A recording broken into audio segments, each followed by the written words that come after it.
شعري قلم لا شاف ضيقي في قفص صدري نطق، نفس الشعور نضق تركع عاصي المعنى وضاق.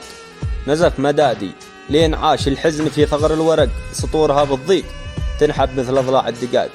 مدري عيا ولا غثاء في داخلي ولا حنق، أو صبري اللي فاق أو حمل الضلوع العوج فاق، أو من مواقف ماضية ما عاد خلتنا نثق، لا مرغمتنا بالرحيل الحر عنهم والفراق. يا ليتهم خلوا من انفاسي لصحبتهم رمق، أو ليتهم خلوا لصحبتهم قدم حافي وساق. باعوا مواقفهم وباعونا مثل بيع السرق، ما عاد خلوا للوفاء والصدق والصحبة مذاق. ما دام صوت الفسل والفاتر على النشمي طلق، فالله لا قاله ولا شناب المطالق الرقاق. مهما يطول الليل بعده بايجي نور الشفق، دام الثقة بالله ربي رافع السبع الطباق.